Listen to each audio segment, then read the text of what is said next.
Good afternoon. Welcome back to Passionate World Radio Network.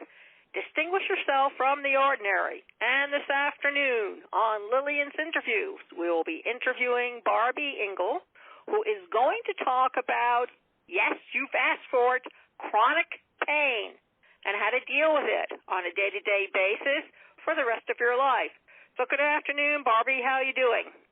Oh, hi, Lily. I'm doing good today. Thank you so much for having me. Well, I think that chronic pain, everybody has it somewhere, knees, elbows, backs, neck. Does this cover kids who are chronic pain in the neck? Probably not. Well, there's actually, in America alone, there's 100 million adults with chronic pain and 25 million children that live with chronic pain. So it does affect every age, every race, and boys and girls of all ages. Terrific. So how does one handle chronic pain? And I guess we can start with the kids because I do know there's such diseases as diabetes and cancer and arthritis. Yeah, sterile arthritis, lupus. I mean, there's all kinds of diseases out there that can induce chronic pain in kids. And I think if they could figure out, or if their parents could figure out a way of how to deal with it, either psychologically or physically with some type of exercises, that they would be singing your praises. Absolutely. And I think that it's important for, if you're looking at a child with chronic pain, to validate when they say, I'm in pain, validate that you hear that they're in pain. And don't just brush it off or say, suck it up. I used to be a cheerleading coach at a university, and when my kids would come and say, Coach, it hurts, I would say, suck it up, we need you, get out there. You know, if I went back and coach now after living with chronic pain almost 20 years, I would tell my students something totally different. I would give them the respect that they deserved and say, take the time you need to get yourself the best you can be.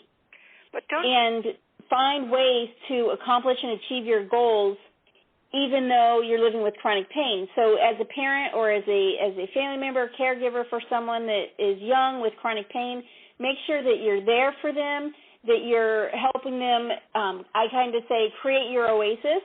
So pace their activities and keep a journal of what helps the child feel better or worse, and then try to do the things that make them feel better more often.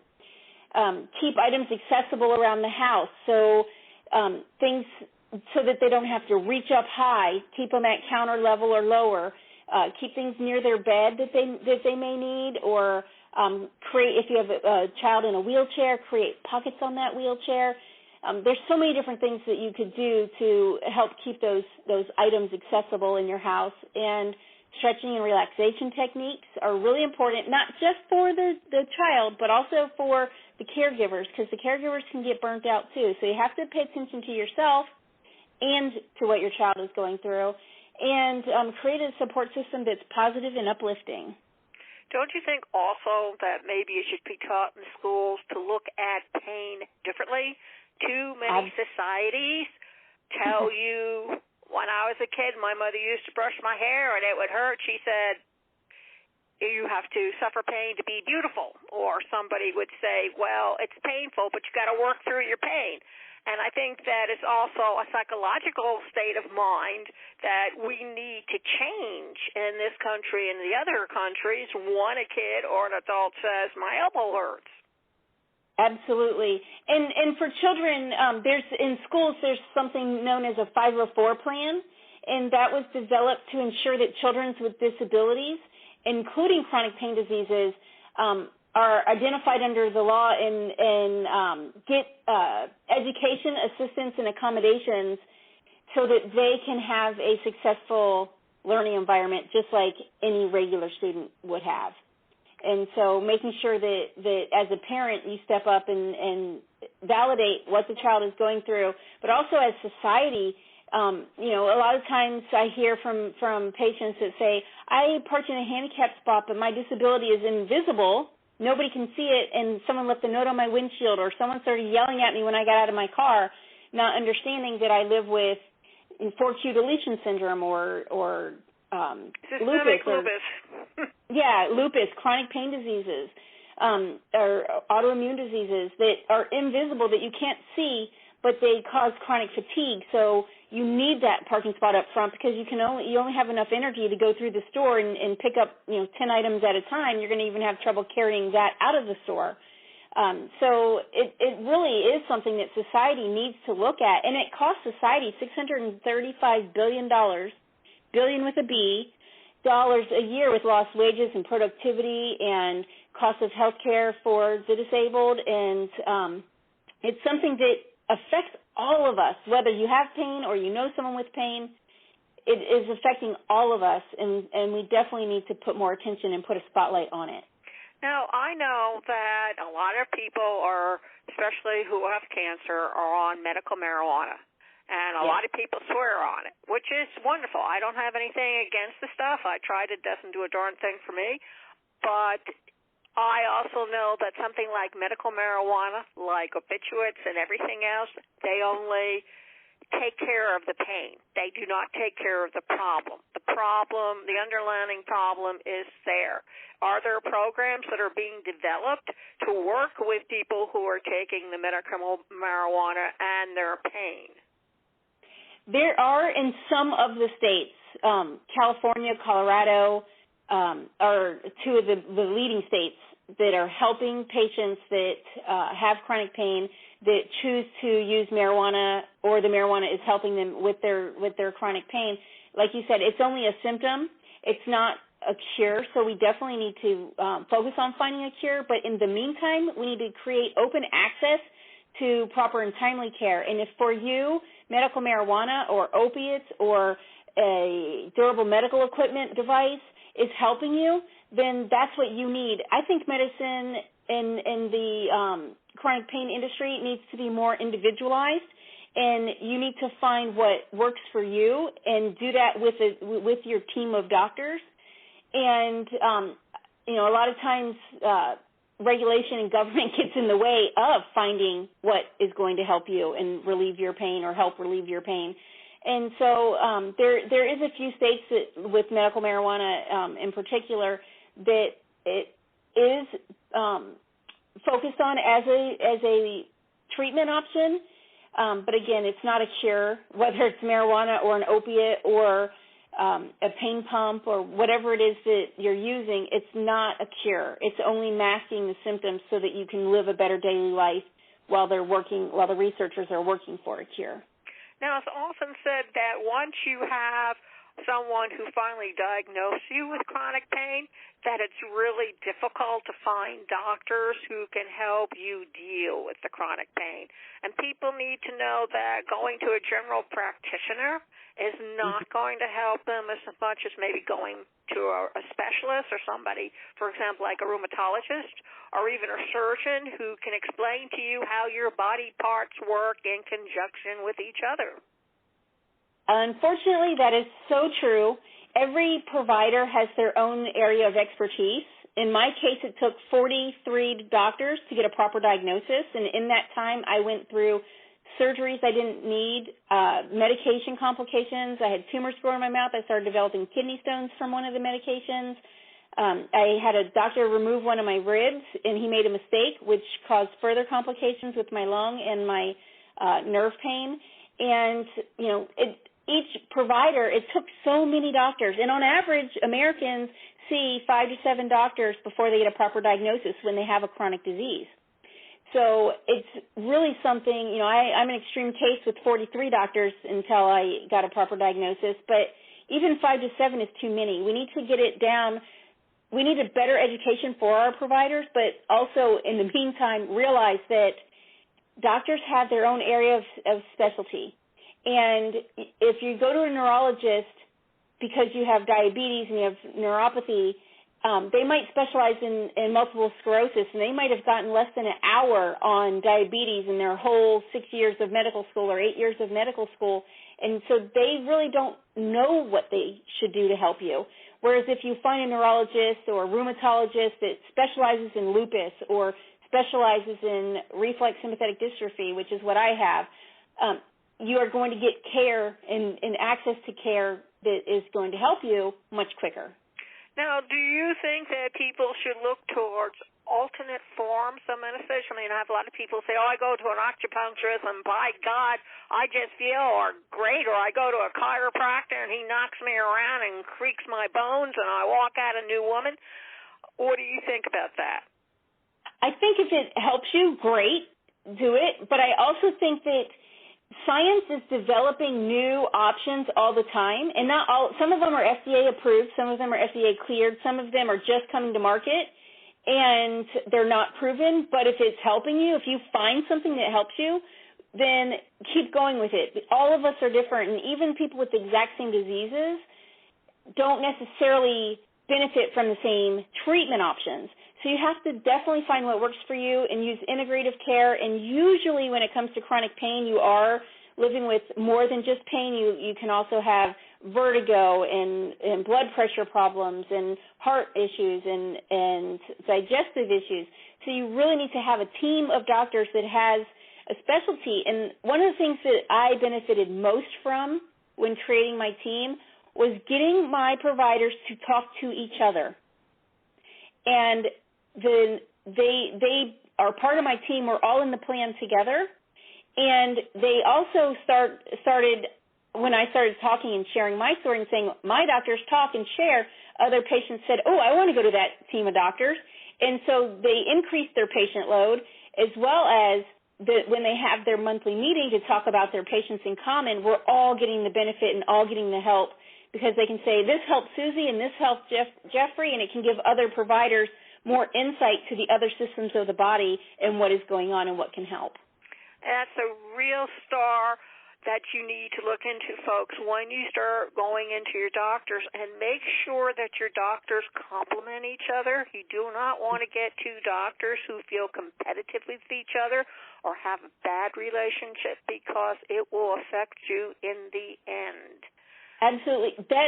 Just in September, I ended up, I tried to do some exercise more. I pushed myself more than I normally do, and I ended up with lactic acidosis, which is lactic acid buildup in the body, and my body just was overwhelmed, and it caused extreme pain and vomiting, and I ended up in the ER, and there was two doctors there, literally two doctors fighting in front of me as to what care they should give me. Yes.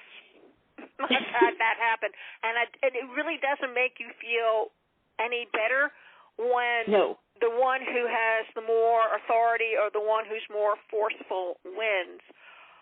So you have to be real, and especially when you go to emergency, I cannot, and I'm sure Barb will agree, have all your medications ready.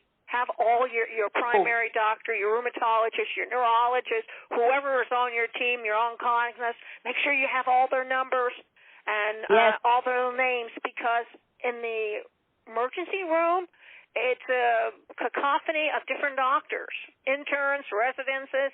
You don't know who you're going to draw. It could be just a nurse practitioner. Make sure you have that information with you. It is so vital to your care. Absolutely. And you know what else that I've run into is the pharmacies at the hospitals don't necessarily carry the medications that I'm on long term.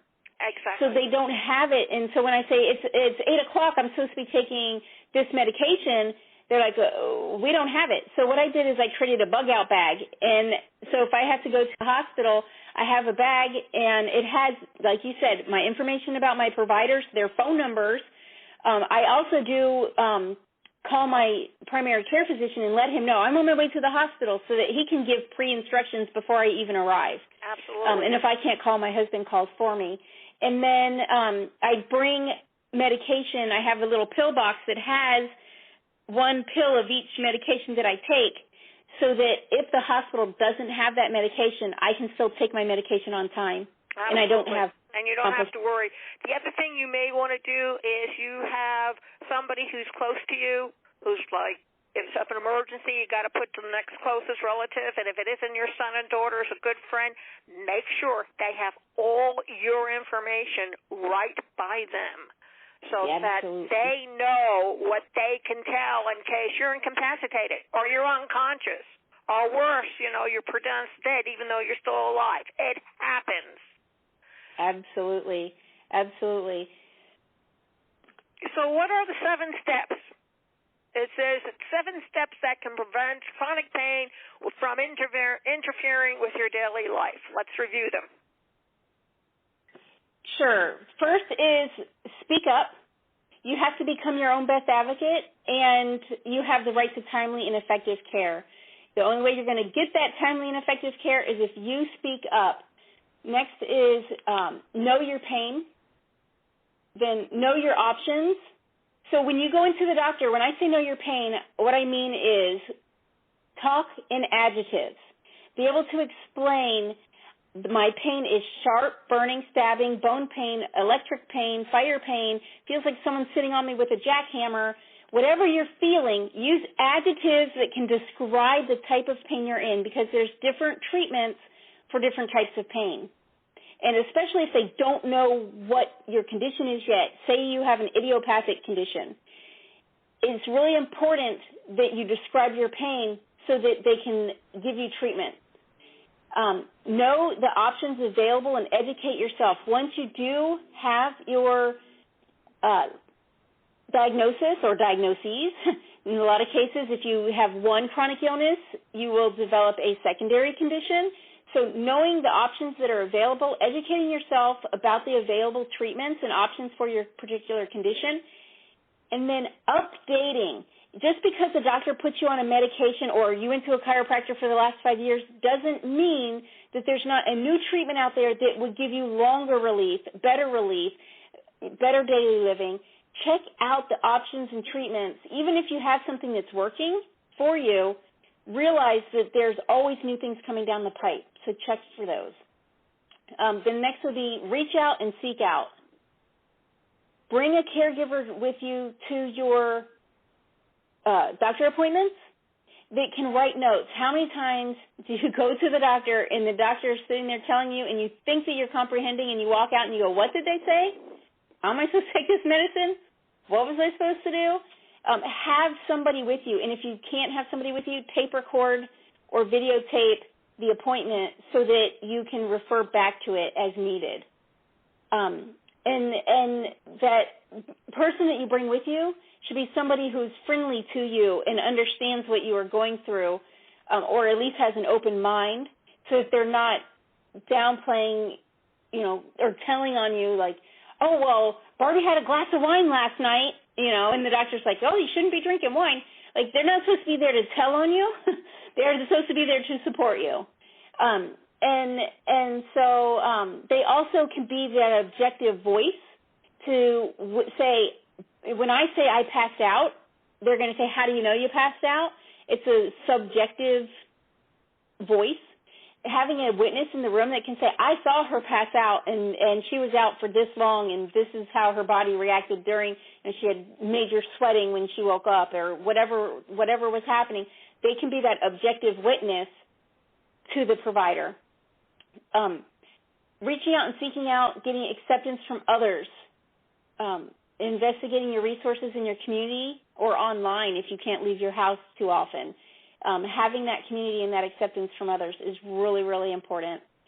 And then finally, take a moment to listen to your body's response to stress and anxiety by maintaining healthy habits and staying active.